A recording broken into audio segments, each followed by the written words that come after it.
Então, boa tarde a todas as pessoas. Meu nome é Elisa Torelli, sou advogada de Porto Alegre, trabalho no escritório Paes Ferreira, faço parte do CNASP. Com muito orgulho. Rapidamente, não posso deixar de parabenizar e agradecer não só a presença do professor Flávio e do Fernando na mesa, mas também nessa introdução o primoroso trabalho do Lawrence e do João Luiz na organização do livro e nesse esforço de sempre insistir em nos aproximar, em fazer essa aproximação entre movimento, advocacia e academia.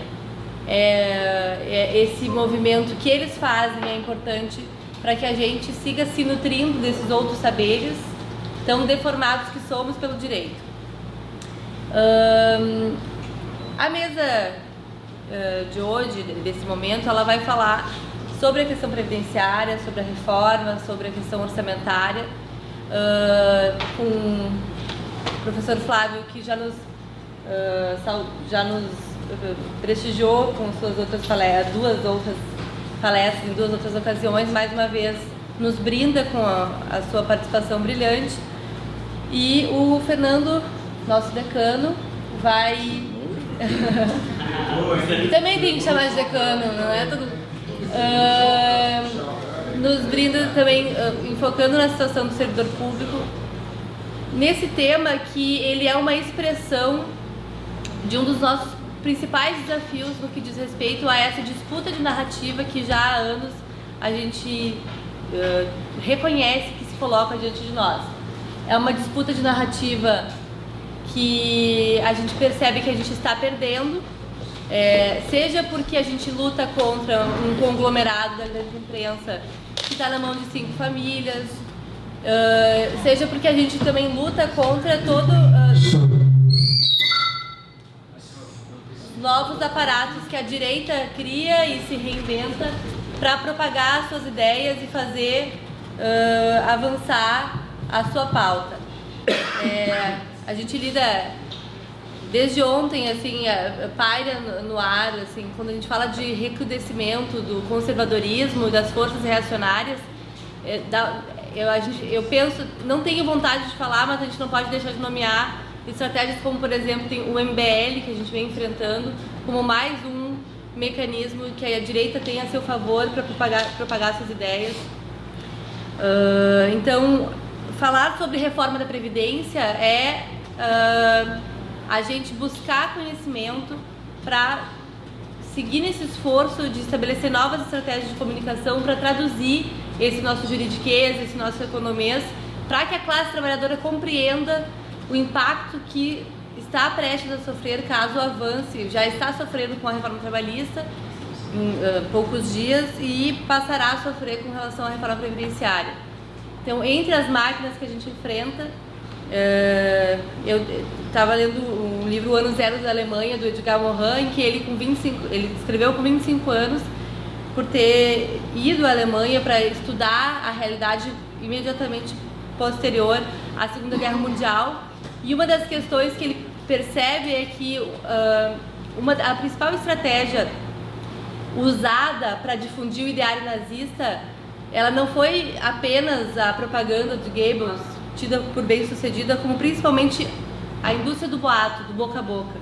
E é muito difícil não pensar que é o que a gente está vivendo, especialmente nessa era de internet, WhatsApp, com inclusive robôs preparados para espalhar boatos. Então, que sigamos nos fortalecendo e aglutinando forças para a gente enfrentar todas essas estratégias. Então, agora eu vou passar a palavra para o professor Flávio e agradeço mais uma vez a sua participação. Muito obrigada.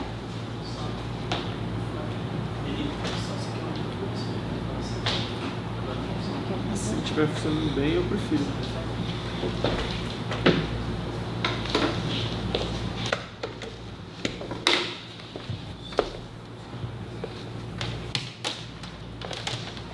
Bom, pessoal, boa tarde. Antes de tudo, quero agradecer o convite e a acolhida aqui do pessoal do CNASP, na pessoa do João Luiz Arzeno, que foi quem entrou em contato comigo. Como a Elisa destacou, essa é a minha terceira participação em eventos do KNASP e eu sempre faço um esforço em atender os convites porque tem sido uma relação edificante de minha parte, porque sempre que venho contribuir com os eventos, saio provocado, saio talvez mais instigado a fazer um tipo de estudo que não confesso muito que nos últimos anos da minha carreira acadêmica vem me animando.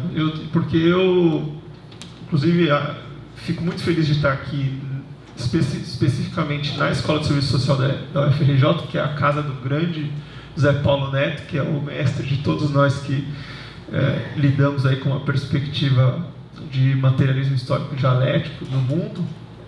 Eu tenho pautado muitas minhas pesquisas por isso, mas todas as vezes que tenho a oportunidade de me encontrar com o pessoal do KNASP, eu tenho a clara sensação de que existe uma lacuna nos estudos acadêmicos sobre previdência, que é exatamente esse enfoque que sempre me pedem, eu procuro dar, que é esse enfoque de entender a posição do sistema previdenciário no Estado, entender como que a dinâmica orçamentária se articula com essa posição que o sistema previdenciário ocupa no Estado.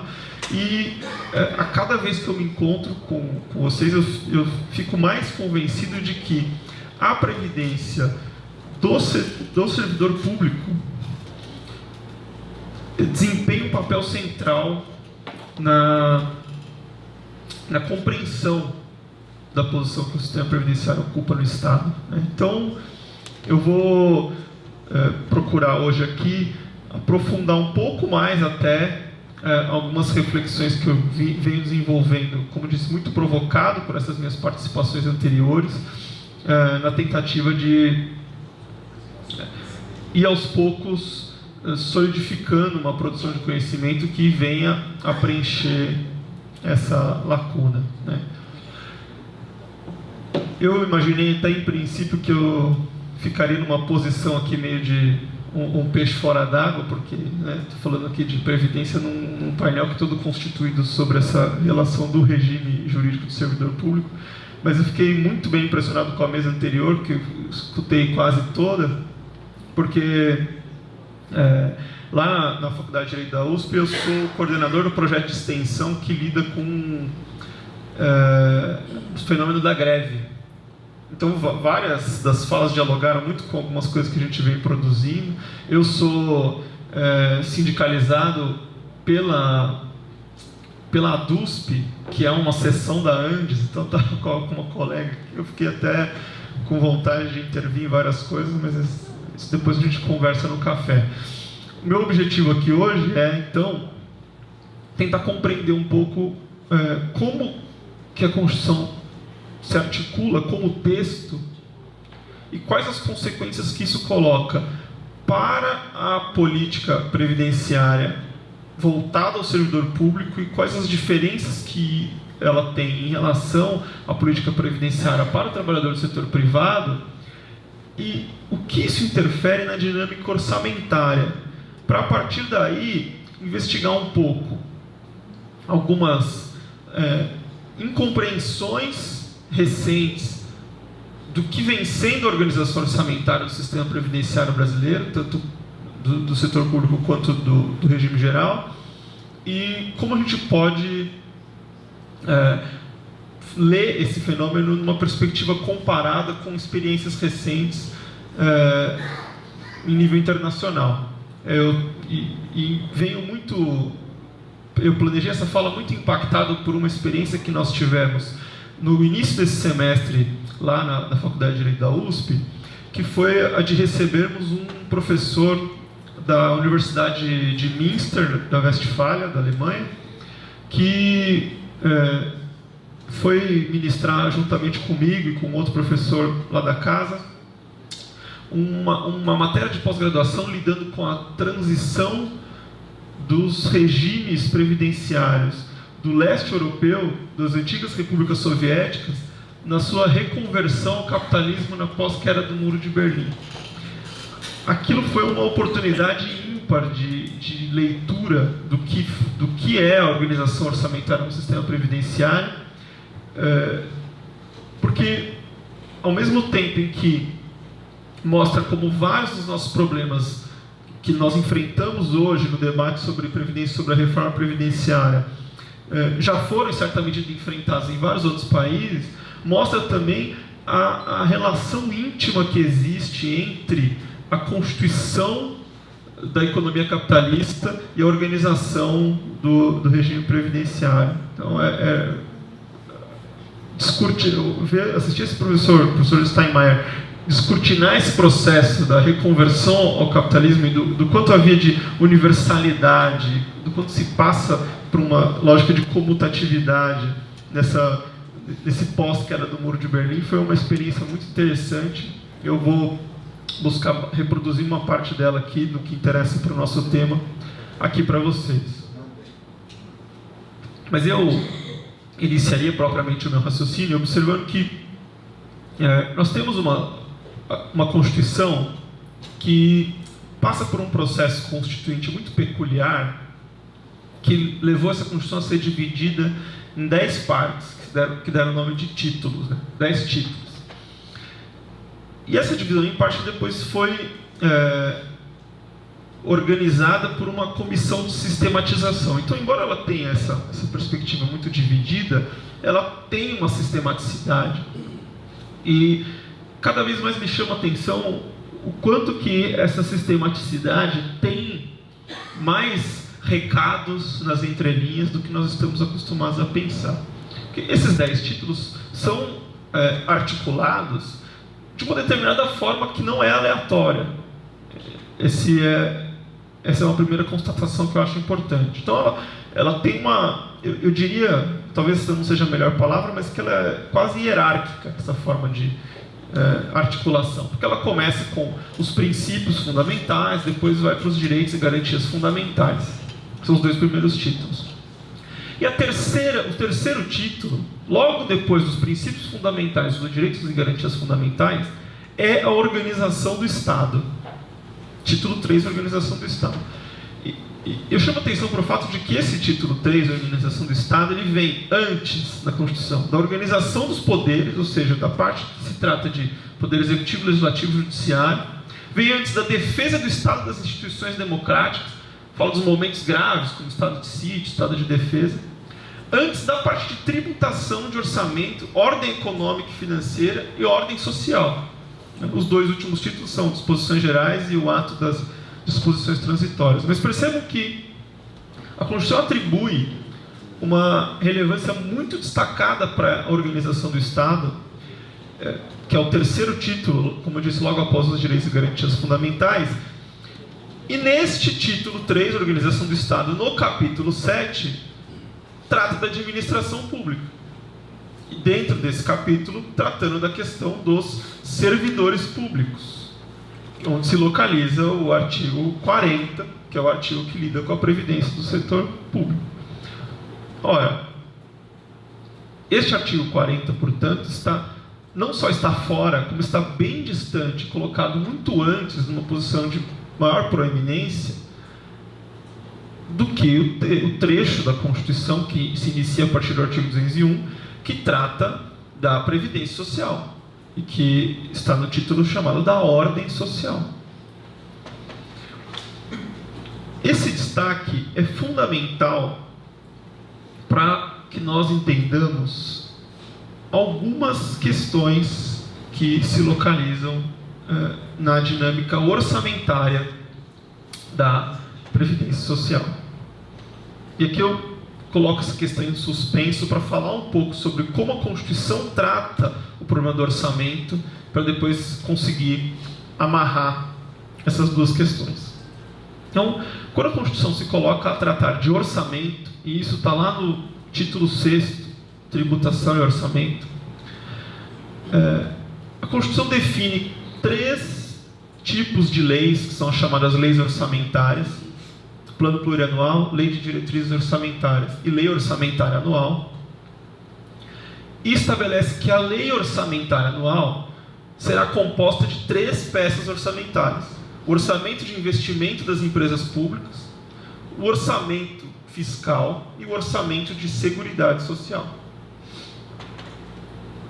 Este orçamento de seguridade social, nós compreendemos mais adiante quando articulamos estas disposições que estão lá no artigo 165 da Constituição, com aquelas disposições dos artigos 194 e seguintes que lidam com a Seguridade Social. Este orçamento de Seguridade Social lida com questões de previdência, assistência e saúde. Então, tudo que for despesa com previdência, assistência e saúde e ingressos derivados de contribuições para custeio de Seguridade Social, que são aquelas contribuições definidas no artigo 195, comporá este orçamento separado do orçamento fiscal. Esta primeira observação que eu fazia, de que a Previdência do Setor Público está lá no artigo 40, no título da Organização do Estado, separadamente do título 6º, do título 8º, Ordem Social, onde está a Previdência do Regime Geral, a chamada Previdência Social, tem um reflexo nessa distinção orçamentária. Qual é esse reflexo? A previdência do setor público está fora do orçamento de seguridade social, diluída, portanto, no orçamento fiscal. Isso, além de decorrer dessa organização constitucional, tem um sentido, a meu ver, muito claro. Qual seja? A de que, no regime constitucional brasileiro, previdência do servidor público não é política de proteção social. É política de administração de recursos humanos, ou política de pessoal, ou o nome que se queira dar para isso, mas política de gestão de pessoas, política de organização do serviço público. Por que é necessária uma política de gestão de pessoal diferenciada em relação ao serviço público? Disso, certamente, sabem até muito mais que eu. Nós precisamos que o serviço público seja prestado com excelência.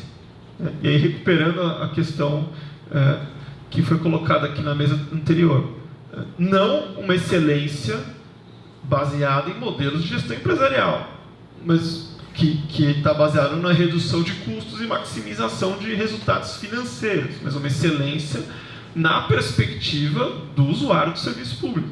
O serviço público precisa ser bem prestado, e para isso eu preciso atrair os melhores trabalhadores que eu conseguir para que trabalhem no Estado.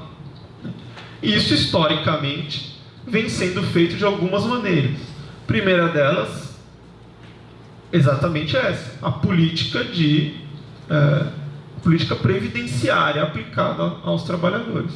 Então, o que a gente tem aqui, e isso se estende não só para a proteção previdenciária, mas para toda e qualquer vantagem ou prerrogativa que for titularizada pelo servidor público, o titular dessa prerrogativa, a rigor, não é o próprio servidor enquanto indivíduo, mas é o Estado que é representado por aquele servidor na sua atuação. Então, se eu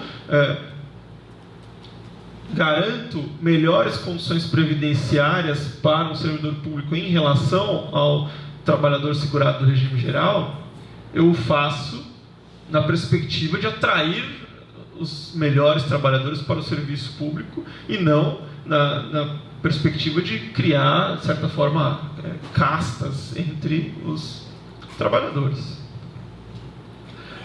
Então, eu tenho algumas estratégias de atração ao serviço público. O regime previdenciário talvez seja a principal, a estabilidade dos trabalhadores do setor público também bastante importante, e a terceira e última, que até contextualizando aqui a minha fala nas anteriores e posteriores, talvez seja a única que possa vir a sobrar nesse cenário, né, em que de um ataque sistemático ao serviço público está acontecendo, é a de uma perspectiva de uma remuneração mais interessante, que é duvidosa e se torna também cada vez mais duvidosa, né? Isso pode ser muito verdadeiro, especialmente no início da carreira. Então, se você entra para trabalhar num escritório de advocacia, para citar aqui o meu exemplo, você jamais teria uma remuneração sequer próxima a que você tem trabalhando como procurador federal, membro da Advocacia Geral da União, mas conforme os anos vão passando, né, isso vai se desfazendo. Então, o que eu acho importante notar aqui, contextualizando essa problemática que eu vim trazer na temática do evento, é que a discussão sobre a reforma da Previdência aplicada ao setor público, ela é muito mais profunda do que a discussão que se faz da reforma do regime geral de Previdência. Porque ela envolve não só uma questão previdenciária, mas envolve também uma questão de gestão do Estado. Envolve a questão da troca do modelo de gestão do Estado. Envolve a questão de uma deterioração do serviço público, né? Mas isso não afasta o fato de que nós estamos lidando em previdência do setor público com política de pessoal, com incentivo à contratação e não com proteção social, porque isso é tratado topograficamente em outro lugar, na perspectiva constitucional. Pois bem, então, como eu dizia, o reflexo orçamentário dessa distinção entre proteção social e política de pessoal é a de que a previdência do setor público está diluída no orçamento fiscal e a previdência do setor do regime geral é dotada de um orçamento próprio, integrado também por assistência social e por saúde. A comprovação cabal da pertinência dessa separação encontra-se justamente no trecho em que o Constituinte, ao lidar com os limites orçamentários, estabelece a restrição das despesas de pessoal. E isso acontece lá no artigo 169. O artigo 169 ele tem uma redação que é central para esse raciocínio, que diz o seguinte: a despesa com pessoal ativo e inativo da União, dos Estados, do Distrito Federal, dos municípios, não poderá exceder os limites estabelecidos em lei complementar, que é a Lei de Responsabilidade Fiscal. Então, o artigo 169, ele na verdade reforça essa dinâmica de separação orçamentária e que leva à conclusão de que toda vez que se formula um cálculo de um déficit previdenciário que envolva na mesma conta regime geral e regimes próprios, esse cálculo contraria o texto constitucional. Porque ainda que se admita, e eu nem vou me aprofundar muito nesse ponto, enfim, porque não é o nosso objeto aqui, porque já até falei disso nos eventos anteriores, mas ainda que se admita a viabilidade de se fazer um cálculo de um déficit previdenciário separado dos respectivos orçamentos fiscal e de seguridade social, esses dois regimes necessariamente estarão em contas separadas, porque eles pertencem a orçamentos distintos. Esse pertencimento a orçamentos distintos, ele gera algumas consequências curiosas. Porque quando você coloca o regime próprio diluído no orçamento fiscal e não agregado ao regime geral, num orçamento destacado de seguridade social, a consequência disso, do ponto de vista do fluxo de recursos, é a de que o salário pago ao servidor público e a contribuição que incide sobre esse salário e que, portanto, é retida desse servidor público E mais do que isso, a contribuição que é ou que deveria ser, como a gente sabe que não é, deveria ser paga pelo tomador de serviço desse servidor público, que é o próprio Estado, vem precisamente da mesma fonte. Então, o mesmo orçamento fiscal, onde o regime próprio está diluído, paga o salário, que na verdade não é pago na sua integralidade, porque tem a contribuição retida para o mesmo orçamento, e deveria prever e não prever um destacamento de uma contribuição do empregador, né, do Estado empregador, que viria e se destinaria para o mesmo orçamento. Então percebam como, quando você coloca um regime de previdência, como é o regime de previdência do regime próprio de previdência social, diluído no orçamento fiscal, passa a não ter mais sentido falar em contribuição, em pagamento separado do que seria, o pagamento de benefício separado do que seria o pagamento de salário. Daí a pertinência de se falar em servidor ativo e inativo, e não em servidor e o que seria o contrário, o não servidor, que seria o servidor aposentado. Não, ativo e inativo, todo mundo é servidor, pertence à mesma folha de pagamento, ao mesmo orçamento, né? Outra consequência interessante disso é comparar o que acontece com os benefícios, assim chamados benefícios de risco típico, benefícios de índole securitária, num regime geral de previdência, como é o do INSS, e num regime próprio. Porque se um trabalhador da iniciativa privada, por exemplo, é acometido de um câncer, ele vai ficar possivelmente meses ou anos afastado do seu trabalho. E aí, o Constituinte que inseriu esse trabalhador num sistema de proteção social vai dizer o seguinte: olha, o sistema de proteção social é gerido pelo Estado, na condição de um seguro social. Portanto, o empregador não pode, como ente privado, não pode responder pelos meses ou anos que esse trabalhador vai ficar afastado, recebendo esse benefício previdenciário. Então eu instituo um benefício previdenciário que lida com a questão da incapacidade para o trabalho por doença. Quando eu vou fazer isso com um servidor público, isso não faz o menor sentido. Então, ao invés de você instituir, por exemplo, um auxílio-doença para o servidor, você institui uma licença funcional. Então, quando a gente vai discutir o regime próprio, você se centra muito mais na discussão das aposentadorias do que em qualquer outro tipo de benefício de risco securitário, né? Outra ocasião em que isso ficou muito evidenciado, embora talvez não tenha se dado a devida atenção para o debate que isso provocava. Não sei quantos de vocês já acompanhavam essa questão à época, entre 2003 e 2004, quando, feita a reforma da emenda 41, provocou-se o controle concentrado de constitucionalidade no STF, por meio de ADIM, com relação à chamada contribuição dos inativos, né? Um momento histórico que passa a ser devida contribuição sobre os próprios proventos de inatividade do servidor público. E eu me lembro bem que eu estava fazendo a graduação em Direito nessa época, e esse debate então permeava muito as discussões políticas e jurídicas. E para mim o que mais me chocou nessa discussão toda foi um dos ministros ter usado o seguinte argumento, e hoje, né, me dedicando a esse estudo, eu compreendo a inserção desse argumento no contexto. O argumento era o seguinte: o servidor aposentado, se não paga contribuição sobre os proventos de inatividade, é como se, ao se aposentar, tivesse um aumento de salário, dizia o ministro do STF.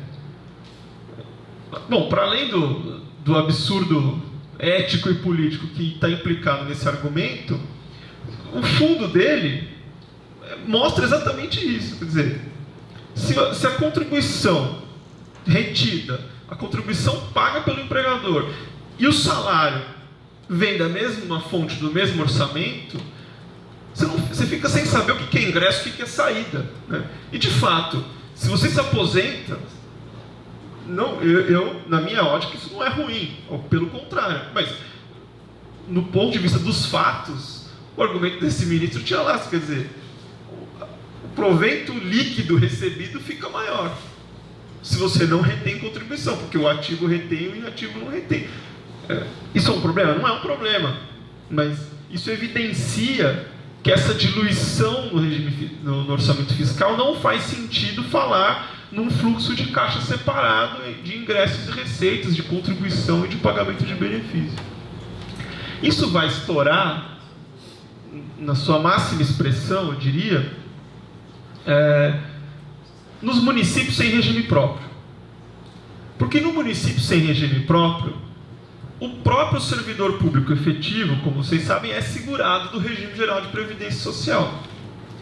E aí, o município, que seria no caso o empregador, tem a obrigação de fazer o pagamento da contribuição de tomador de serviço, no caso para o orçamento de seguridade social.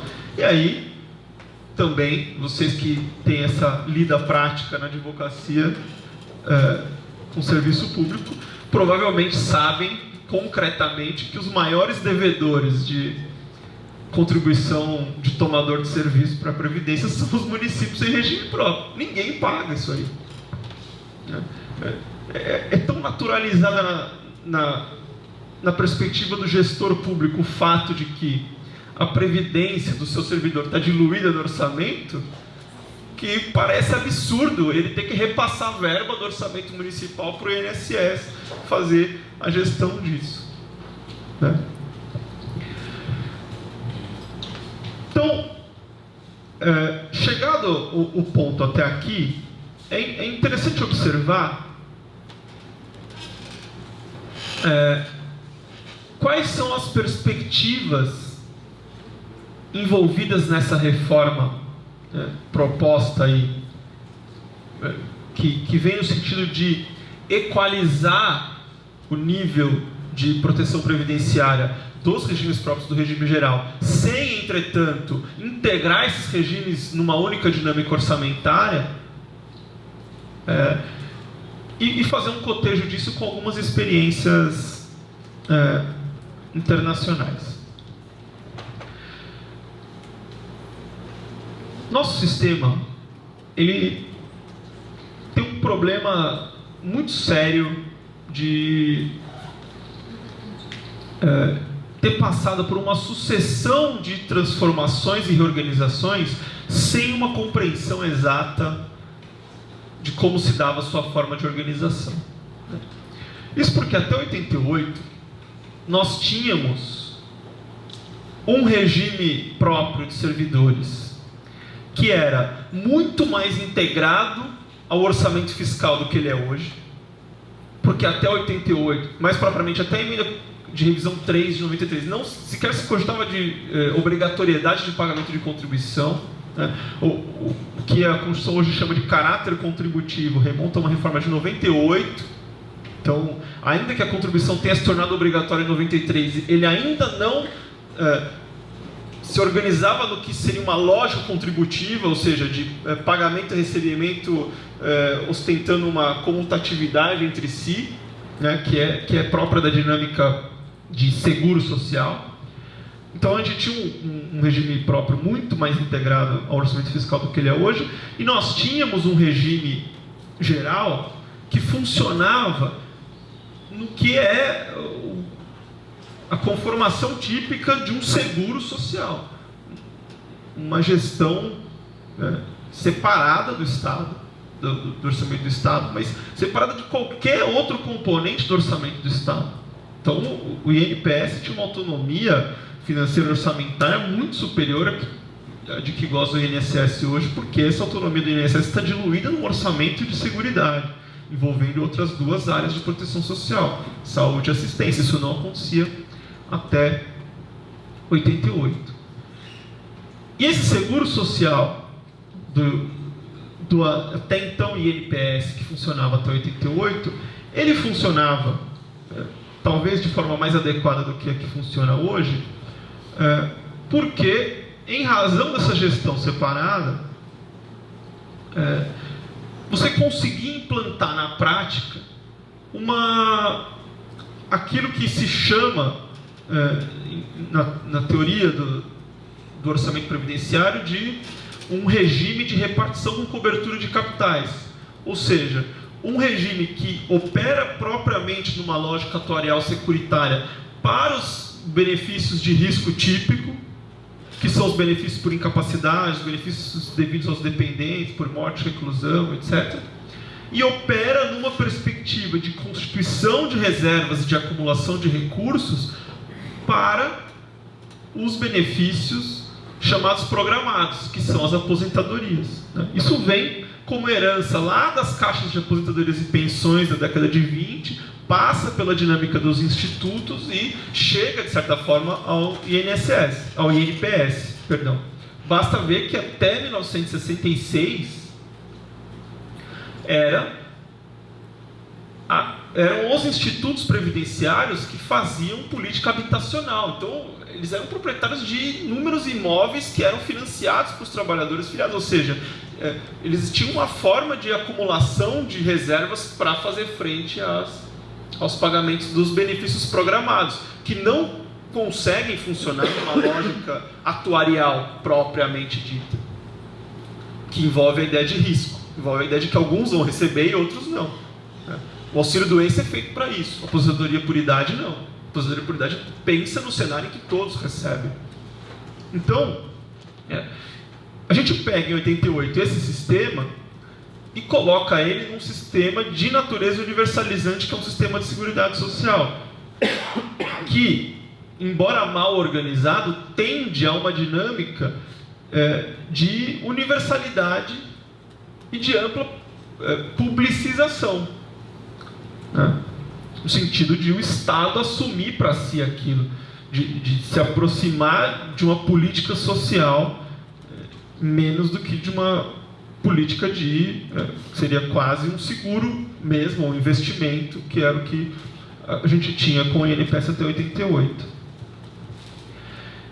E essa incorporação do sistema de previdência pelo sistema de seguridade, que se dá já de forma incompleta em 88, porque, veja, para que essa incorporação fosse bem feita, o sistema de previdência teria que ter passado por transformações profundas em 88. E não passa. A sua diluição no orçamento de seguridade não se reflete nas transformações substanciais que isso implicaria num cenário de distribuição de benefício previdenciário. Então a gente tem algumas questões pontuais, por exemplo, a questão do segurado especial, que passa a ser contemplado, mas essas questões pontuais não afastam o cerne securitário do sistema.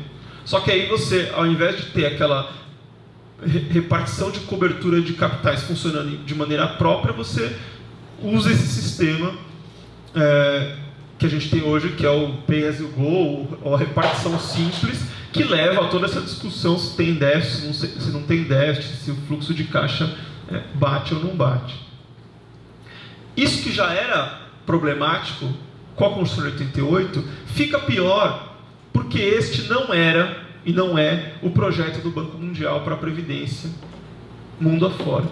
O Banco Mundial passa, ao longo da década de 80, a defender a implantação do que se chama de sistemas de multipilares.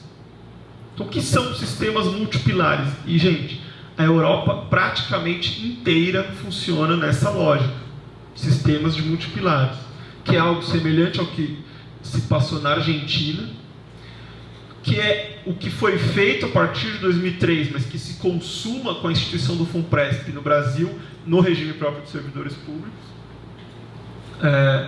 de certa forma, e é o que foi ultrapassado e levado à sua última consequência no Chile, em que gostaram tanto da ideia do Banco Mundial que falaram assim, não, então a gente nem precisa desse pilar público universal, vamos logo deixar só o pilar que interessa para o mercado.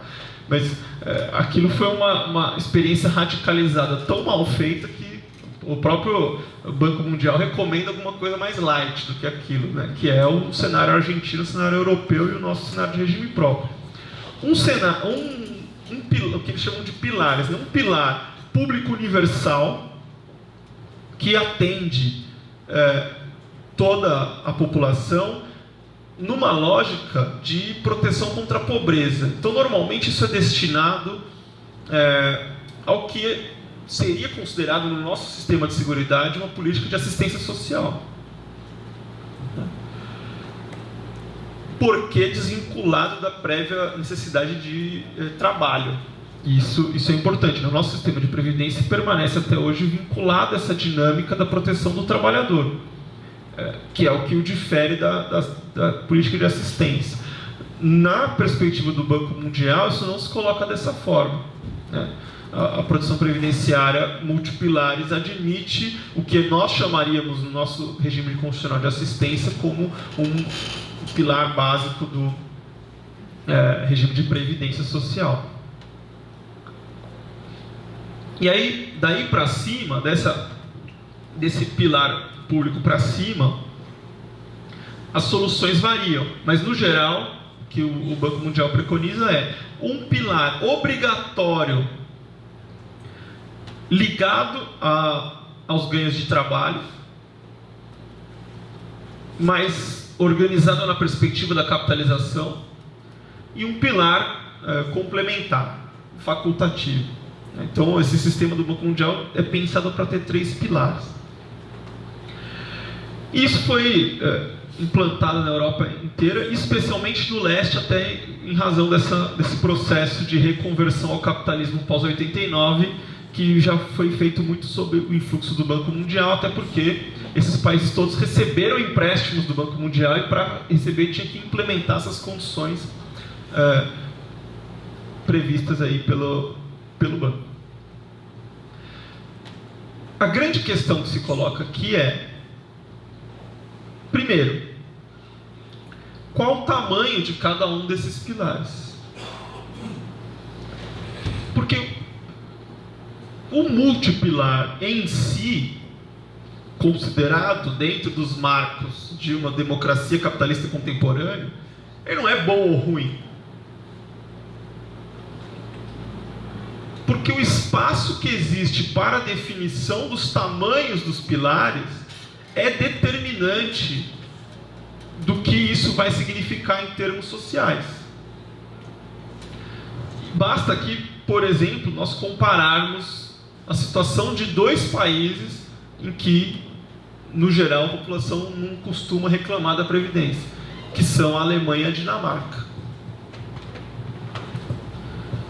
Na Dinamarca, e a Dinamarca é considerada um grande modelo de um bom sistema previdenciário, exatamente por isso, o principal pilar é o primeiro, o pilar público universal. Então, é possível ter uma vida digna utilizando os proveitos de aposentadoria do pilar público universal, que você vai receber implementando os requisitos de idade, tendo ou não tendo trabalhado. E esse pilar público universal, que portanto não é uma expressão que a gente nem tem aqui no Brasil, que em inglês se fala means tested, né? que depende de comprovação de necessidade. Não existe uma palavra só para falar isso, mas ele não depende de comprovação de necessidade, mas ele tem complementos que podem surgir mediante comprovação de necessidade. Complementos para pagamento de moradia, e um problema que existe na Dinamarca que nós não temos, né, que é complemento para pagamento de aquecimento doméstico. Aqui no Rio seria para pagar a energia do ar-condicionado, em São Paulo nem isso. Então, esse é o pilar principal do sistema. E uma característica interessante do sistema. O segundo pilar, que é o pilar público obrigatório, que na Dinamarca é gerido pelas entidades sindicais, o que já traz uma proteção maior ao seu beneficiário em relação ao que é preconizado pelo Banco Mundial, em que isso já fica na mão dos fundos de pensão. Mas esse segundo pilar, ele só é instituído na Dinamarca na década de 80, porque a Dinamarca estava com uma crise de excesso de consumo, veja só. E isso estava impactando a economia, gerando inflação, etc., gerando desequilíbrio na balança comercial, porque tinha muita importação, porque o parque industrial não era tão relevante. Então, a Dinamarca instituiu um sistema para estimular a poupança interna, para evitar o excesso de consumo e o desequilíbrio na balança comercial. Então esse sistema ele é muito menos relevante economicamente e socialmente do que o pilar público universal, e ele praticamente inutiliza o terceiro pilar, que é nada mais nada menos do que um investimento bancário. Na Alemanha, ao contrário, o segundo pilar ele é muito maior do que o primeiro. Mas lá, com uma economia que funciona, uma economia que é pujante, isso não causa desproteção social. Agora, se a gente observa o que acontece nas economias menos sólidas da Europa, a situação já muda um pouco de figura. E aí, a gente tem aí experiências contrastantes. Então, se você observa, por exemplo, o que acontece nos países bálticos, Estônia, Letônia e Lituânia, que foram países cuja economia floresceu muito no pós-89, você observa que eles vêm paulatinamente se aproximando do que é o cenário alemão. Mas eu destacaria aqui outras duas experiências, até de países maiores do que os países bálticos e por isso talvez mais relevantes, que são a Hungria e a Polônia, que implementaram o sistema do Banco Mundial no pós-89 e que recentemente, agora na década de 2010, retrocedem com, entre aspas aqui, um confisco dos recursos desses fundos de pensão da segunda camada para o sistema público universal, que ali o discurso era semelhante ao que tem aqui, se via numa situação de desequilíbrio. Tudo isso para dizer o seguinte, que previdência social não funciona de forma adequada se, primeiro, a economia não funcionar. Então, se você pega todos os recursos que estariam diluídos no orçamento fiscal e joga no FUNPRESP, que é o que a gente está fazendo aqui hoje, e que essa medida provisória que aumenta a contribuição do servidor é mais um estímulo para acontecer isso, né? que eu mais vejo no meu local de trabalho lá na AGU é gente fazendo conta para ver se adere ou não adere ao FUNPRESP. Muita gente, inclusive anterior a 2012 na carreira, que portanto não teria essa obrigatoriedade. Você pega esse dinheiro e joga num fundo de pensão, que é um fundo de pensão que vai ter que lidar como ator financeiro na economia caótica que existe aqui no Brasil. A chance disso dar errado é imensa. E aí o que vai acontecer se isso dar errado? Quem paga a conta? A gente sabe quem paga a conta. Se for interessante para o banco que gera o fundo de pensão, é o Estado, que vai ter que pôr orçamento para salvar o fundo de pensão. Se não for interessante para o banco, quem paga é o servidor, que pode passar pelo que aconteceu aí na Hungria e na Polônia. Então a gente retoma o que sobrou aqui nesse fundo de pensão quebrado e vamos diluir esses benefícios no orçamento fiscal, agravando a crise fiscal do Estado. Essa é uma primeira questão. A economia brasileira não é a economia alemã, não é a economia dos países bálticos.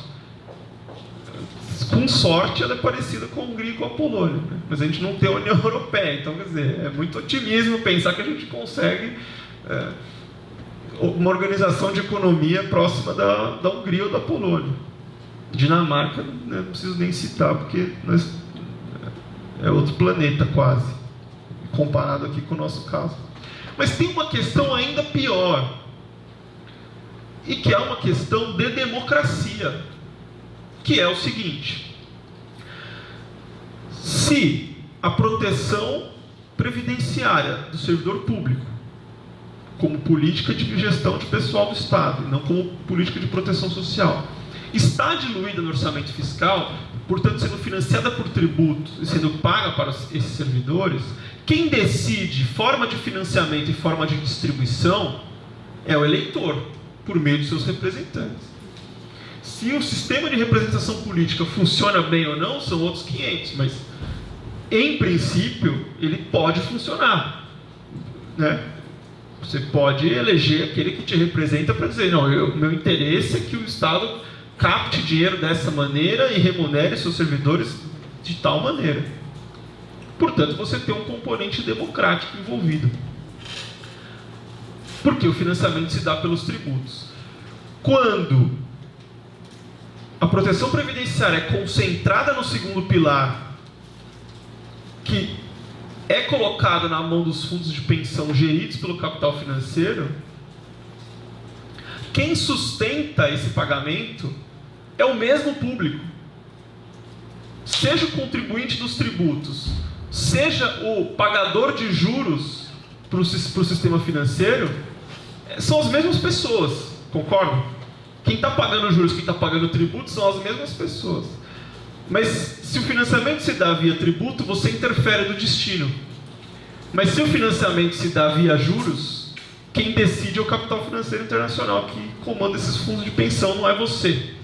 Democraticamente, via orçamento público. Então, quando a PEC 287 reforça a aproximação do regime próprio de servidor da dinâmica multipilares do Banco Mundial, ela, numa tacada só, joga a decisão da gestão dos recursos, tira a decisão da gestão dos recursos do cidadão e passa para o banco. Ela desmonta a política de pessoal do Estado, precarizando a prestação de serviço público, e ao jogar na mesma vala as previdências desses dois grupos de trabalhadores, faz o contrário daquilo que seria o recomendável de se fazer quando se estuda a política previdenciária a partir de uma dinâmica orçamentária. Porque de tudo isso que eu estou falando até agora, a conclusão que eu tiraria é a seguinte: então o certo, para evitar que a gente continue falando em inversão de pirâmide, em crise demográfica, em se tem déficit, se não tem déficit, o certo seria eu adotar mecanismos que não façam o próprio participante pagar pela sua previdência. Porque se eu sei que eu vou ter mais aposentado e menos trabalhador, quanto mais eu concentrar o pagamento da previdência no próprio trabalhador, pior o cenário fica. Então o movimento correto é o contrário, é diluir cada vez mais no orçamento geral a política previdenciária. Onde isso funciona? No regime próprio. E o que ele está fazendo? Ao invés de trazer o regime geral para o próprio, para aproximar todo mundo do modelo correto, sistema público universal, diluição orçamentária, é o movimento oposto. É pegar o que funciona e jogar na mesma lógica comutativa, securitária, privatizante, que vem sendo paulatinamente adotada para o regime geral pelas reformas. A PEC 287, portanto, é a maior expressão possível do que é o projeto neoliberal para o Estado. Em diversas vertentes, orçamentária, de política de pessoal, de proteção social, de tudo. É o ápice do que é o projeto neoliberal para o Estado. Então, eram essas as considerações que eu queria lhes trazer aqui nesse primeiro momento, mas depois de ouvirmos o Luiz Fernando, eu fico aqui à disposição para a gente tocar um debate, responder questões, enfim. Eu agradeço mais uma vez pelo convite.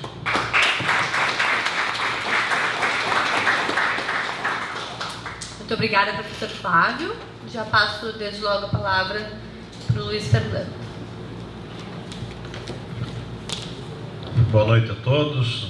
Prazer dividir a mesa aqui com a Elisa e com o Flávio mais uma vez, e em nome do Knasp mais uma vez quero agradecer a disponibilidade tua, Flávio, a cada momento que a gente se socorre do teu talento estar à disposição para esse debate. E, de fato, hoje você traz um debate que eu diria que, de certo modo, a gente deixou passar no tempo, né? Da Constituição de 88 e, sobretudo, depois, quando da Emenda 20, e que nós perdemos, de certo modo, o debate sobre regime contributivo.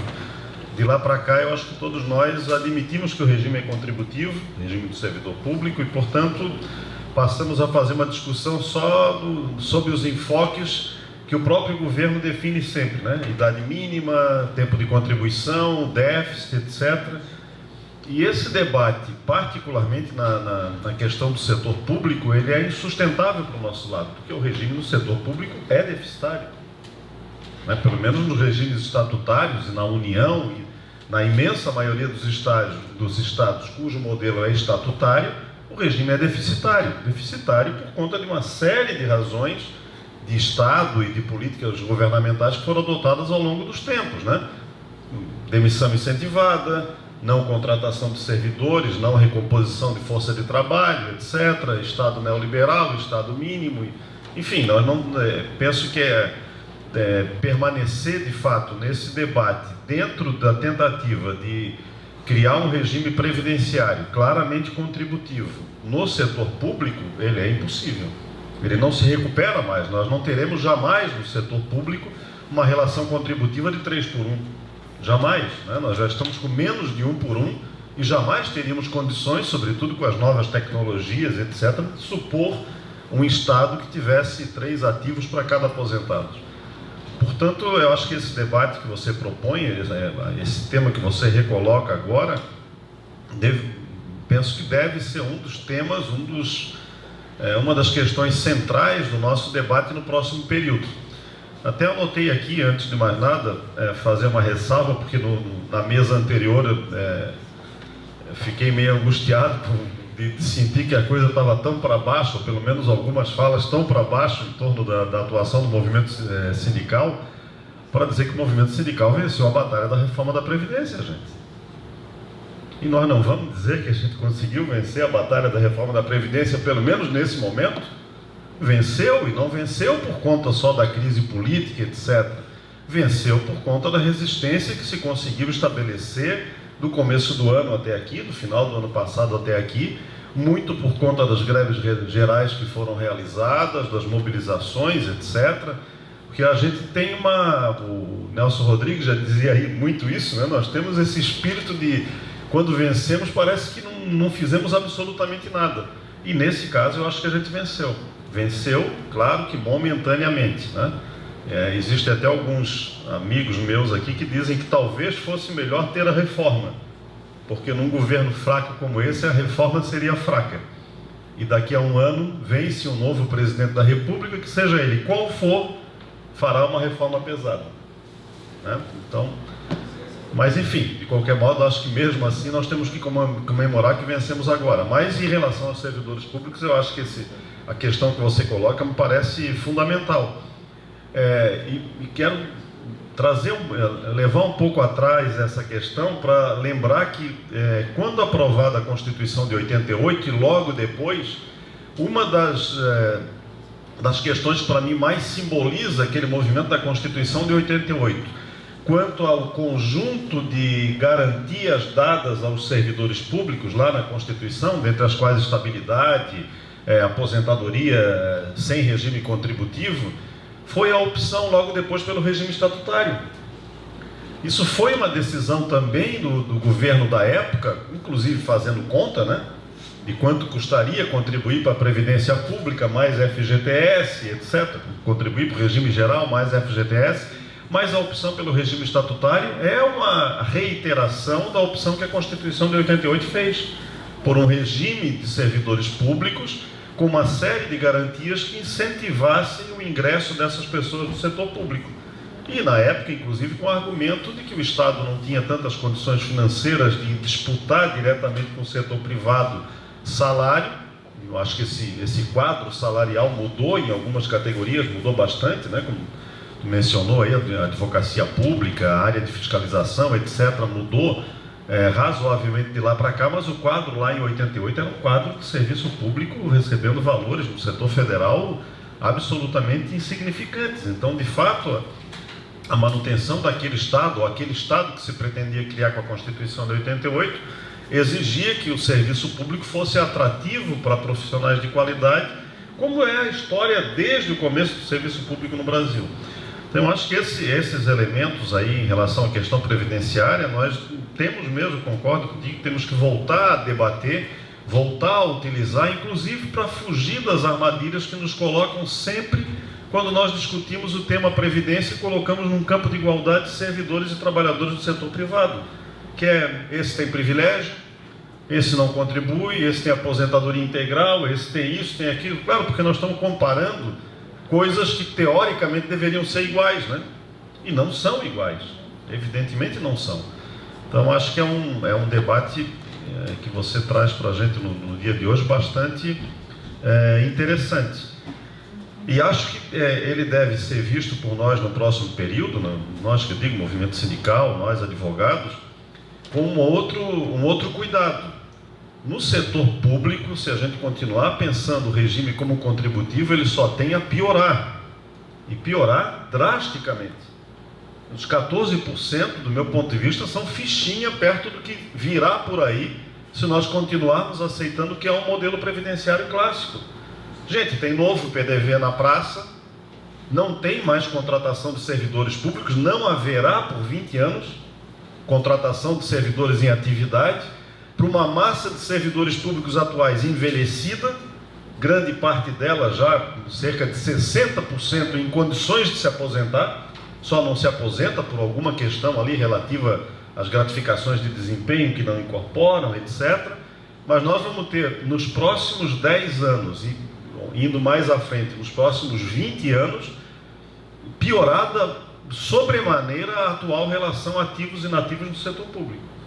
Quer dizer, se o debate for no campo da contribuição, do caráter contributivo do regime previdenciário dos servidores, ele é insustentável. E vai dar base para que governos futuros tenham apoio popular para adotar medidas de cortes pesados nos salários dos servidores e, quiçá, nas próprias aposentadorias dos servidores, como países europeus são exemplo disso. Então, eu acho que o destaque que tu fazes nesse momento para a gente nos remete à necessidade de repensar esse debate, sair desse campo que, digo eu e outros aqui que tentam debater um pouco previdência, a gente se jogou nesse escanteio, se deixou jogar nesse escanteio e fica jogando naquele cantinho ali, apanhando o tempo todo nesse córner e não encontra um jeito de sair desse córner. Eu acho que o jeito de sair é exatamente rediscutir o papel do serviço público e o papel dos servidores na construção do Estado que nós queremos. Um Estado que preste serviços públicos de qualidade, que seja bom para a população, enfim, que interesse a população, dizer aos seus representantes: eu concordo com isso, concordo que pague para essas pessoas, pague bem, concordo que o Estado banque a aposentadoria dessas pessoas, desde que esse Estado e essas pessoas, em contrapartida, me deem serviços públicos de qualidade, etc., como ocorre em alguns países em que o modelo é semelhante a esse, né? Então, acho que é esse debate mais de natureza teórica, eu acho que a gente tem que retomar. Sobre a questão dos 14%, que você falou há pouco também, também tive agora, uns 15 dias atrás, lá no debate na Justiça Federal de Santa Catarina, em que, de fato, por serem salários um pouco mais elevados também no judiciário, o sujeito quer discutir agora é se 14 é menos ou mais do que os 8 e pouco que ele vai pagar para o FUNPRESP, né? Quer dizer, a diferença aqui já está em 6%. E muita gente que, como você disse, muita gente que não está incluído no FUNPRESP automaticamente, porque não tem teto, começa a cogitar da possibilidade de mudar para o FUNPRESP. Há algum tempo eu tenho dito que a gente precisa, sobretudo o movimento sindical, precisa olhar para isso, inclusive sob o enfoque sindical. Optar pelo FUNPRESP é optar por teto. E optar por teto sem paridade. Portanto, é renunciar aos efeitos da luta sindical. Porque se o sujeito já está em 5 mil e pouco, se ele já está no teto, O que vocês conseguirem de aumento para a categoria não vai para esse sujeito, ele não vai ganhar, esse aposentado. Ele não vai ter nada. Ou seja, esse sujeito vai ter que lutar em outro lugar, lá no fundo de pensão, numa associação que faça melhorar talvez o benefício dele na luta dele contra o banqueiro que vai administrar o fundo de pensão. Quer dizer, é preciso mostrar para esse sujeito que ele está fazendo uma renúncia por conta de 3, 4, 5, 6% de contribuição, mas está renunciando ao direito de continuar participando da categoria que ele participa e dos efeitos das lutas sindicais que essa categoria empreender. Isso não será qualquer coisa. Se projetarmos isso, sobretudo para esse período agora de 20 anos de congelamento, se essas pessoas não se agarrarem na possibilidade do movimento sindical enfrentar esse momento, vai ser momento de perda, porque o cara acha o quê? Que no fundo de pensão, nesses próximos 20 anos, ele vai conseguir recuperar poder aquisitivo e lá vão pagar ele o que o setor público não lhe pagará. Eu acho que o cara, se fizer essa opção, tem um risco muito sério pela frente. Por fim, queria colocar alguns elementos para te ouvir também a respeito dessa questão. Está em curso, mais uma vez, uma tentativa de reforma fiscal, né? E, mais uma vez, o que se projeta é a instituição do IVA no Brasil, né? Acabando com toda essa gama de tributos que nós temos e a adoção do IVA. E, junto com isso, vem desoneração da folha de salário, né? O trabalho não pode ter o custo que tem para a iniciativa privada, para os investimentos, etc. Quer dizer, o meu temor é que, pela via da reforma fiscal, talvez com a introdução de um imposto único, se desobrigue o recolhimento sobre a folha de salário. Isso, de algum modo, joga para o Estado a obrigação de financiar, através do orçamento fiscal, fruto do IVA, né? Financiar a Previdência de maneira geral, o regime geral, né? De maneira geral. E, para fazermos isso, a ideia de contribuição individual das pessoas teria que se diluir também, né? Teria que desaparecer a ideia de que as pessoas têm que contribuir, têm que ter emprego para ter direito a uma aposentadoria. Se o movimento fosse esse, né, do orçamento fiscal, assegurar o pagamento dessa renda mínima a todos os cidadãos, independentemente de ter emprego ou não ter emprego, como a Finlândia parece que ia tentar adotar um modelo desse agora no começo do ano, né, para parte da população, para ver se isso funciona. Lá o receio que eles tinham era, se der renda a pessoas que não trabalham, se essa pessoa voluntariamente não vai ter mais vontade de trabalhar. Parece que aquela lógica de que o trabalho ele é ruim por ser trabalho, e ele não é ruim por ser trabalho, ao contrário, o trabalho é algo que, se você não tiver, penso eu que você não cresce como pessoa, né? Mas a lógica lá, o receio deles é esse. Se o sujeito tiver renda do Estado, ele não vai querer trabalhar, ele vai ficar em casa, vendo televisão, sei lá o quê, né? Então eu acho que nós estamos, o próximo período, sobretudo o próximo governo, e com o risco da reforma fiscal ir para esse caminho, se nós não trabalharmos a ideia de que a Previdência, então, no caso de um IVA, por exemplo, a Previdência tem que ser financiada pelo orçamento fiscal, mas sem perder de vista a contribuição hoje, a obrigatória contribuição dos empregadores para financiamento desse recurso público, dessa despesa pública, nós vamos ter um problema talvez maior ainda, porque todos os momentos dos últimos anos em que se tentou desonerar a folha de salário, o reflexo direto foi Previdência, né? E a crise, o déficit, todo esse propalado déficit por aí, tem reflexos nas políticas estatais de incentivo fiscal e etc., que já tivemos esses anos todos. Então, queria te ouvir um pouco sobre essa possibilidade, de eventualmente caminhar para essa questão do IVA e esse reflexo. E com uma lembrança final, né? Todos os estudos por aí projetam, nas próximas décadas, uma profunda mudança no mundo do trabalho, com a indústria 4.0, a uberização, etc., que nos remete àquela necessidade de discutir mesmo como é que, a partir do atual modelo de arrecadação previdenciária, com redução drástica da quantidade de empregos formais, nós vamos financiar um modelo de proteção social, se não for através do orçamento fiscal. Então, fazer esse movimento para o orçamento fiscal me parece bastante positivo. Lá em Florianópolis, chegasse a falar um pouco sobre isso. Então, queria sugerir esses temas agora aqui, não quero me alongar mais também. Obrigado.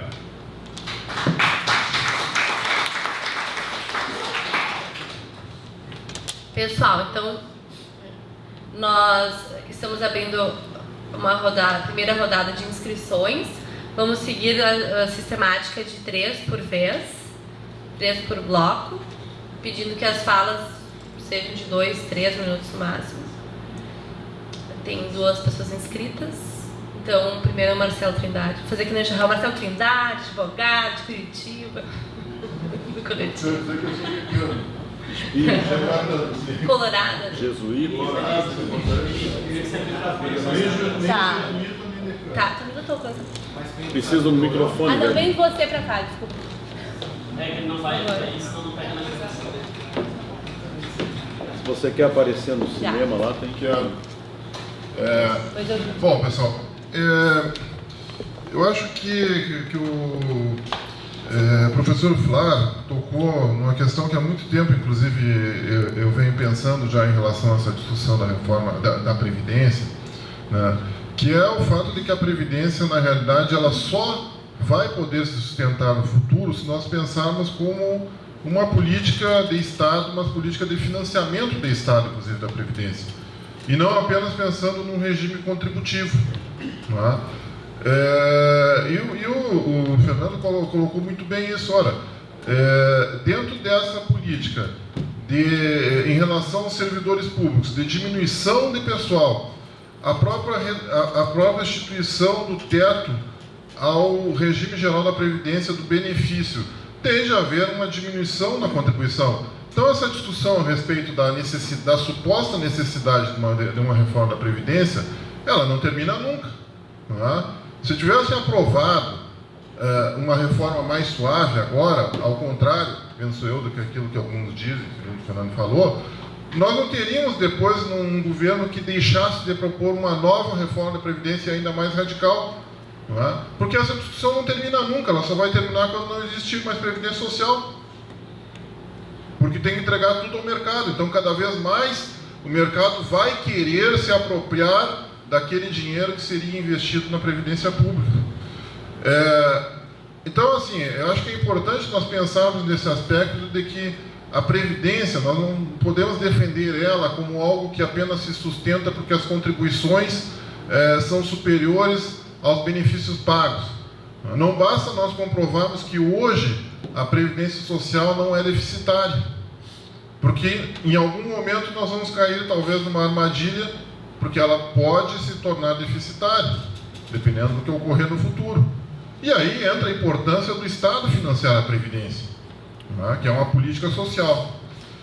Mas tem um outro debate que é específico aqui no Brasil e que, embora o pessoal tenha falado um pouco sobre isso, que é aquela emenda constitucional que estabeleceu o teto dos gastos públicos.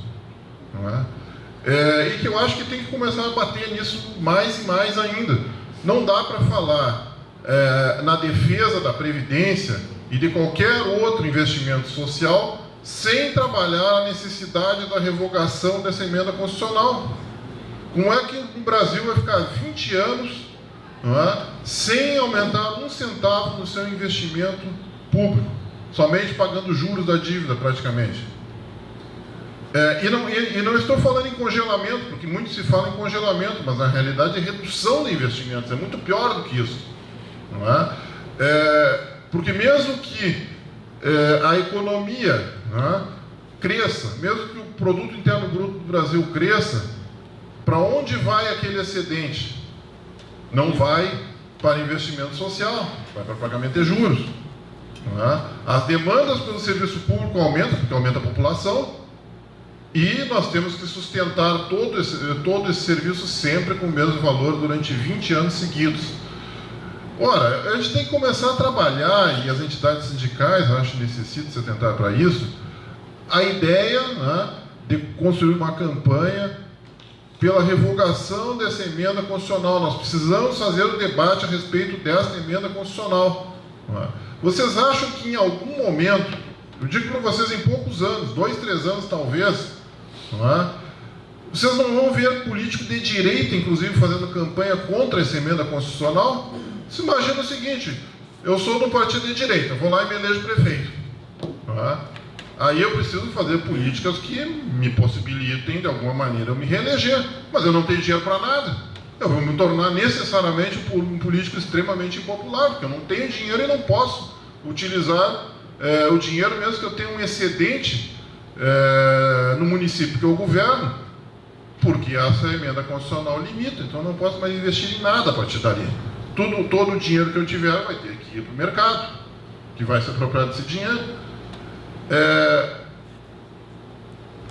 No primeiro momento, quando se propagou, quando se defendeu essa emenda, e até a sua aprovação, e enquanto não se sentir os efeitos concretos da aplicação dessa emenda constitucional, é algo que, para as pessoas de uma maneira geral, e para muito político, inclusive, que vê a coisa dessa maneira, parece até mesmo algo simpático. Não, olha, por que nós vamos gastar mais de um ano para o outro? Não posso gastar mais do que aquilo que eu tenho.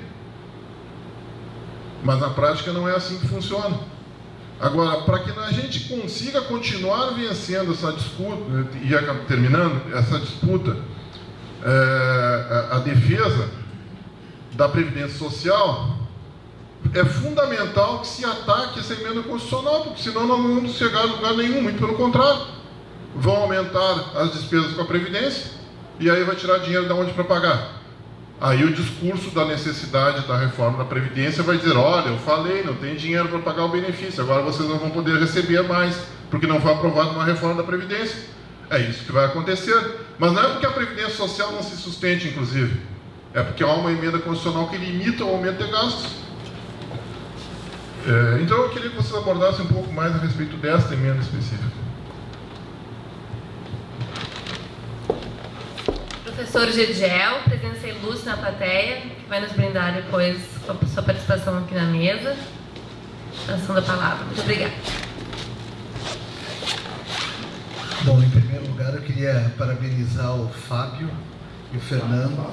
Flávio, fiquei maravilhado com a maneira de ambas as exposições e acho que é uma questão fundamental a gente trabalhar com economia e orçamento para compreender e a Constituição. Acho que a maneira como vocês articularam, e eu queria dizer o seguinte, nós ficamos no escanteio. O Estado do Paraná, na década de 90, sou procurador do Estado, aposentado. Na década de 90, chamou um técnico do Banco Mundial e implantou o Paraná Previdência, que é uma organização social, entre aspas, que não encontra respaldo no ordenamento jurídico brasileiro, criou o Paraná Previdência. E o que aconteceu?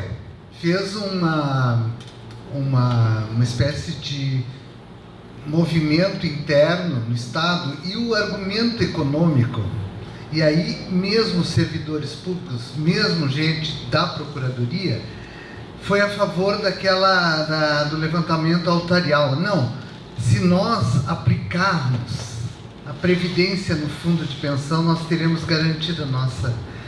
Ledo engano. Mas tinha um problema, os aposentados que já não entravam nisso. Então, o Estado ficou com 28% no tal primeiro pilar que você falou e jogou os outros para o contributivo. Só que, com o tempo, o Estado pegou para suas dívidas, pagar suas dívidas, a parte do investimento dos contributivos. Então, quer dizer, aí fica claro na exposição de vocês a relação entre a posição do Estado empregador, como ele não contribui, como ele se utiliza dos recursos da Previdência, como manipula isso e como não dá para pensar nisso sem pensar em termos de orçamento. Realmente, eu fiquei... assim, para mim, eu vi um filme passando. Em 2014, eu fui a Portugal e tinha professores da Universidade de Lisboa e de Coimbra passando fome, não é mentira, porque a Troika lá obrigou os estados a cortar 30% do pilar previdenciário. E o que aconteceu? O outro pilar não deu sustentação, eles estavam passando fome. Eu conversei com um professor de idade, passava fome, ele tinha um apartamento e tal, mas ele não conseguia comprar as coisas para casa dele. Então, eu vejo o seguinte, eu acho que o movimento sindical dos trabalhadores públicos é o primeiro passo. Eu ia dizer isso depois, mas eu acho fundamental dizer agora. O primeiro passo para a resistência é compreender mesmo como é que funciona essa lógica, digamos assim, para além do discurso, né?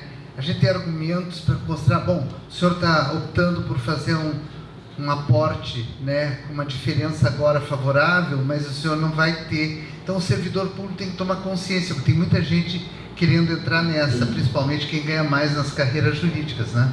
Então, não é uma pergunta, eu só queria parabenizar, dizer que acho que esse modelo de exposição, ele tem que permear os debates nos sindicatos, né? Acho que fazer movimento, fazer a greve, ir para a rua, é importante, mas como é que você desarma essas estratégias do Estado, principalmente em relação aos servidores públicos, mas em toda a população, para se capturar o dinheiro e manipular o dinheiro em termos que as pessoas não entendem isso, né? Então, fiquei assim, há tempos que eu não via uma exposição que fosse tão clarificante para mim, sabe? Porque eu vi o filme, acompanhei o processo, não na área previdenciária, que não é a minha área, mas eu tenho claro que isso acontece exatamente assim. Como é que...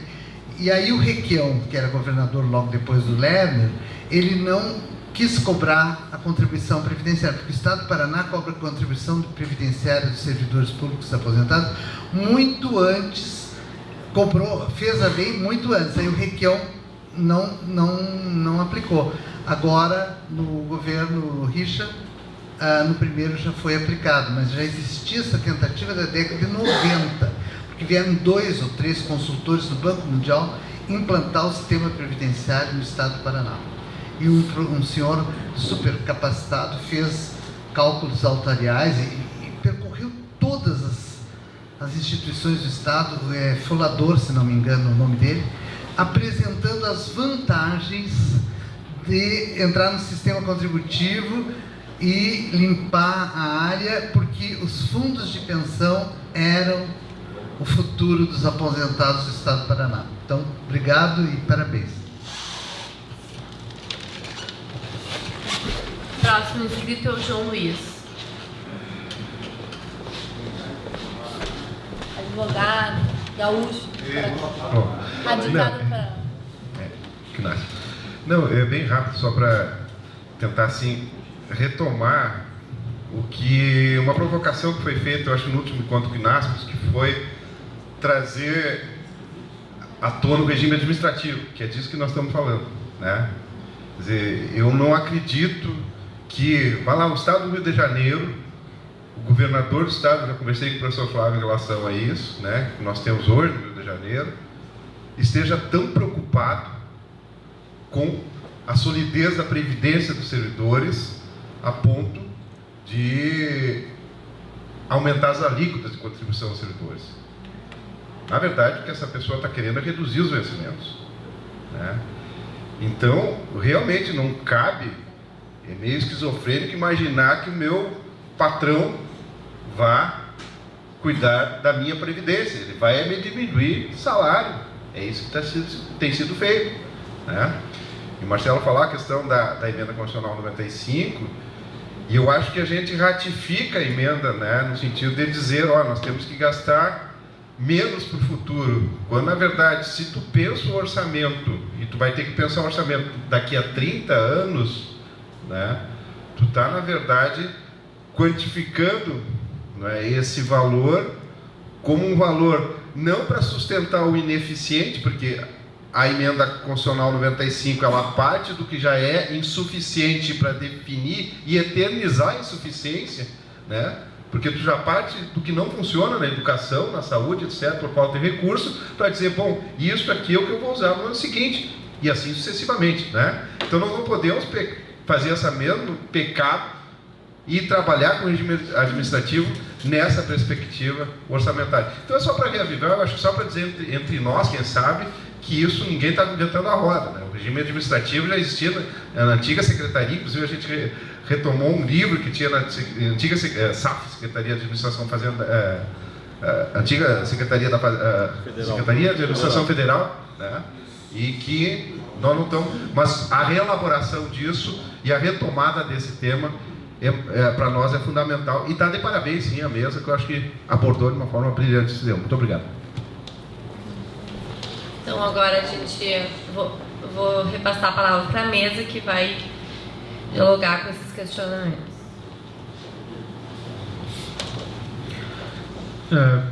Bom, eu vou tentar fazer uma exposição só, mais curta, dialogando com tudo, porque eu acho que tem um eixo comum aqui.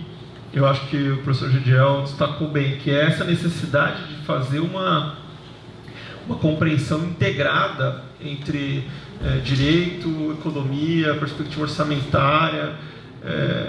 Eu, como vocês certamente puderam notar, aqui na minha exposição, oratória e falar às massas não é muito a minha. Se fosse, eu estaria fazendo um comício, mas eu não consigo, meu negócio é mais acadêmico. Então, eu assumi um pouco como missão tentar propagar essa compreensão, né, nos limites da minha acessibilidade aqui. E isso é muito interessante, porque dialoga com a questão que o Luiz Fernando me colocou, que é a questão da reforma fiscal, porque não se faz reforma fiscal sem entender de economia, né? Eu, dentro da área do direito, o pessoal que eu tenho mais birra é justamente com os tributaristas, porque o sujeito acha que o problema do sistema tributário brasileiro é a complexidade. Então você vai juntar um monte de tributo no IVA e vai ficar bom. Você não consegue fazer uma reforma fiscal, qualquer tipo de planejamento fiscal que faça algum sentido, sem saber que quem suporta o ônus financeiro da tributação raramente é a mesma pessoa que suporta o ônus jurídico. E se você concentra uma tributação no IVA, que é um tributo que incide sobre o consumo, você reforça a lógica de regressividade do sistema tributário brasileiro. Agora, aqui a gente tem, primeiro, uma questão que é econômica, que é isso, quer dizer, então a gente precisa desenvolver mecanismos, uma questão técnica, desenvolver mecanismos que façam com que o ônus financeiro caia no lugar certo. Mas isso leva a uma questão política, que é a seguinte: o lugar certo vai aceitar o ônus financeiro? Né? Porque, da nossa ótica, todo o desafio da tributação, incluindo aí a questão previdenciária, nessa perspectiva de diluir previdência no orçamento fiscal, que é o que eu acho que seria o correto, todo o desafio do planejamento da captação de recursos do Estado está em fazer o ônus da tributação recair sobre o lucro empresarial, que é quem, no final das contas, quem se beneficia de todo esse giro dessa roda, né? E a desoneração da folha, ela entra aqui numa posição curiosa, porque eu lembro até que a gente falou isso em Florianópolis, lá na comemoração do seu escritório. Se a desoneração como foi feita, ela não é correta, porque ela é uma desoneração que privilegia a perspectiva empresarial de redução dos custos. Então, é uma desoneração que diminui a quantidade de recursos do Estado. E aí a Previdência sofre. E a organização do Estado sofre como um todo. Mas é muito importante a gente ter em mente que, com isso não pode levar a uma demonização total da desoneração. Porque, se você observa um replanejamento geral da dinâmica orçamentária, a desoneração tem que ser o caminho. Não como diminuição de recursos, mas como substituição do recurso que onera a contratação de trabalho e onera a remuneração do trabalho por uma captação de recursos que incida, não juridicamente, mas economicamente, sobre o lucro empresarial. Eu acho que esse é o segredo da coisa. Mas, de novo, isso coloca uma questão política. Se o lucro empresarial vai querer sustentar essa arrecadação, ele não vai, né? E aí, eu tenho falado muito, essa história da reforma trabalhista e a derrota da reforma da Previdência, ela tirou um pouco o foco. Então eu tenho falado muito em sindicatos sobre reforma trabalhista.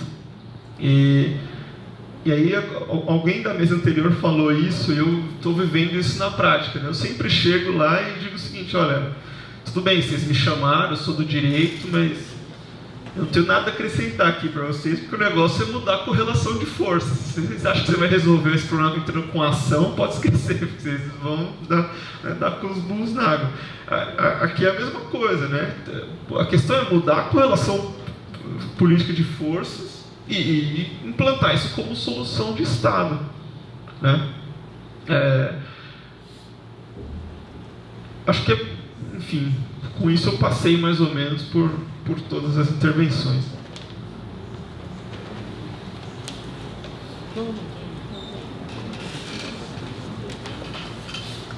Não tem mais ninguém inscrito.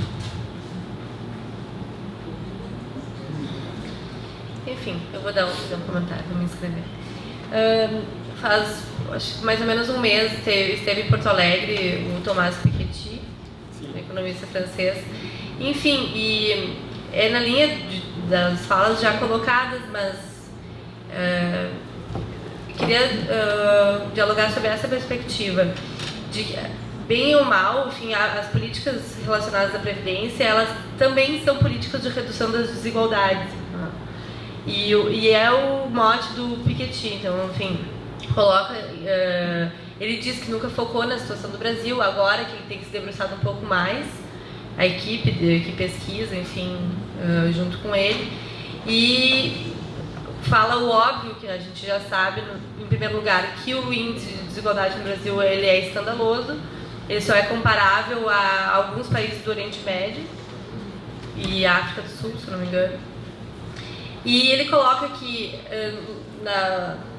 na história do século XX, assim, só houve duas formas ou dois fenômenos sociais que desembocaram em redução de desigualdade. Foram as guerras, aí o pós-guerra obrigou a adoção de políticas de reestruturação dos países que tinham que reduzir desigualdade sob pena deles nunca se reconstruírem. E muito melhor do que as guerras, obviamente, a política de reforma tributária, de taxação de grandes fortunas, progressividade tributária, aumento das alíquotas sobre herança. E destaca sempre que nenhum dos países que adotaram essas medidas são países que fizeram qualquer ruptura com o capitalismo. Então é muito peculiar a gente pensar que hoje o estado de retrocesso que a gente se encontra faz com que soe como algo de uma esquerda radical essas propostas, quando não, na verdade, dialoga com, inclusive, a manutenção desse modelo econômico. Então, enfim, só queria trazer essa reflexão. Obrigada. Mas deixa eu só, antes de você encerrar os trabalhos aí, fazer um comentário sobre isso. A Anfip tem um estudo que fala das relações da Previdência Social com o salário mínimo e que esse estudo aponta em linhas gerais, faz tempo que eu li, não vou lembrar os detalhes, mas ele aponta em linhas gerais que, na verdade, a evolução do salário mínimo ela foi muito mais relevante para que a Previdência agisse como elemento redutor das desigualdades do que a própria existência da Previdência em si. Era uma coisa curiosa, porque você acabava com a política de ganho real e com uma massificação dos benefícios mínimos, né, que são a maioria no sistema previdenciário, promovendo com isso a redistribuição. E isso é importante porque chama atenção também, eu acho, para o fato de que existir uma política previdenciária articulada em si também não é garantia de nada, né? Porque se ela for financiada pelo próprio trabalhador, sem estar cercada de uma certa quantidade de garantias, não há redução de desigualdade possível.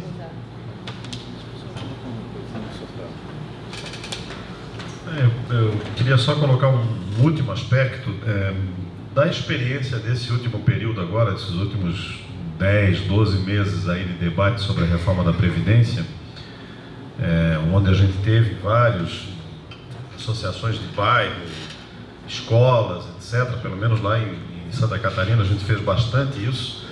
Para mim ficou claro que o movimento sindical tem que apostar na questão da Previdência como talvez o único mecanismo que exista para dialogar com a sociedade, do movimento sindical com a sociedade. Se nós não soubermos utilizar a Previdência como um mecanismo de, através das categorias, se aproximar da população de maneira geral e debater a distribuição dos recursos públicos, né? Debater o pagamento da dívida, debater esses elementos todos, se não for através da Previdência, não se chega, porque a Previdência é palpável. As pessoas conseguem perceber, olha, não vou me aposentar, ou vai retardar isso, ou eu não vou receber aposentadoria X, vou receber menos. Isso tem apelo. Eu lembro que fiz alguns debates lá em Florianópolis que eu não acreditava que tinha um auditório daquele. Por exemplo, num colégio público, num curso de alfabetização de jovens e adultos, à noite, que começou às 7 horas da noite, tinha 500 e poucos jovens ou adultos, pessoas que trabalharam o dia inteiro, deviam estar mortos de cansado, e às 10h30 da noite não tinha saído 10% da plateia. Quer dizer, o que esse povo estava lá escutando um advogado falar sobre reforma? É porque estava batendo, né? Quer dizer, os sindicatos e as entidades sindicais, de maneira geral, centrais, conseguiram mostrar para aquelas pessoas, olha, vem, porque o negócio agora é contigo. Então eu acho que essa matéria e esse debate que tu colocas aqui, sugeres, poderia ser para o movimento sindical, sobretudo as centrais, mas os movimentos sindicais de maneira geral, em particular no setor público, poderia ser um bom mote de propaganda, de diálogo, etc., a estabelecer talvez como estratégia no próximo período, no próximo ano. Porque dialoga com aquilo que o Marcelo falou, é fácil mostrar que em 20 anos, se você tiver a PEC 95, não vai ter pagamento de aposentadoria, gente, porque vai ter crescimento vegetativo. Se tiver crescimento vegetativo e não puder aumentar a despesa além do valor da inflação, que já vai ser comida pelo crescimento vegetativo, né? O valor da inflação de aumento da despesa do ano seguinte vai ser comido por isso, o que o Estado vai fazer? Vai ter que reduzir benefícios, vide já o salário mínimo que já não vai ao que se esperava aí, e dali para frente as justificativas com base numa norma constitucional de dizer, olha, não posso reajustar o benefício previdenciário no patamar que vocês esperavam, que era o INPC anual, que não haverá nos próximos 20 anos, então tem que calcular isso e mostrar para o povo. Se tu ganhava um salário mínimo e ele estava achando que ia manter um salário mínimo nos próximos 20 anos, eu consigo calcular com base na inflação projetada quanto é que tu vai ganhar daqui a 5. E vais ganhar muito menos do que um salário mínimo. Então eu acho que esses elementos, valeria a pena talvez a gente pudesse produzir alguma coisa e nutrir o movimento sindical, para que o movimento sindical não perdesse de vista esse debate agora. Né? O fato de eventualmente a reforma sair da ordem do dia e ficar aguardando mais 1 ano e meio, 2 anos, não ficarmos no movimento sindical, e nós não ficarmos aguardando a retomada desse debate daqui a 1 ano e meio ou 2, e sim pautar esse debate, aproveitar esse momento para pautar o debate sobre a reforma da Previdência e criar talvez aí uma aliança, uma relação maior com os movimentos sociais capaz de talvez nos dar condições, na correlação de forças, de resistir a coisas bem mais importantes até do que só a reforma previdenciária em si. Então acho que talvez pudesse a gente pensar depois aqui no CNASP de que modo a gente pode, a exemplo do que foi feito aqui, né, com os livros, já estamos no 2º, 3º, o que a gente poderia produzir em termos de teoria em torno dessa questão previdenciária, de tal modo a nutrir o movimento sindical, esperando que ele entenda isso, né, entenda a importância desse tema e absorva para si o tema e adote para si como estratégia do movimento sindical.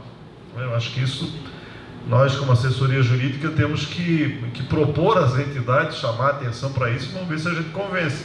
Se não convencer, vamos nós como a gente está tentando fazer aqui, vamos remando aos poucos, devagarzinho, mas eu acho que temos um momento oportuno pela frente. Tá? E só na continuidade da tua fala, Fernando, acredito que isso que tu referiste seja uma das explicações para a reforma da Previdência não ter passado. O povo compreende o que estava prestes a sofrer. Porque, assim, inclusive fazendo uma comparação com a reforma trabalhista, a reforma trabalhista ela é muito mais ampla em termos de detalhamento e com palavras muito menos palpáveis. Assim, inclusive, um dos aspectos mais nocivos diz respeito ao acesso à justiça, que nunca se falou do pouco debate que se teve sobre isso. Já a reforma da Previdência, eu me recordo de um texto de um jornalista falando que media a temperatura do senso comum pelo diálogo com a mãe dele, que não tinha ensino fundamental apenas, não tinha ensino médio, dizendo que para ela era muito claro o fim da aposentadoria. É uma frase. É isso. Então, pessoal, não tem mais ninguém inscrito, a gente vai dar então por encerrados os trabalhos da mesa e mais uma vez agradecer ao professor Flávio por mais uma vez nos brindar com essa contribuição que com certeza vai seguir nos nutrindo para as lutas que virão e serão muitas, né? Infelizmente. Então, muito obrigada.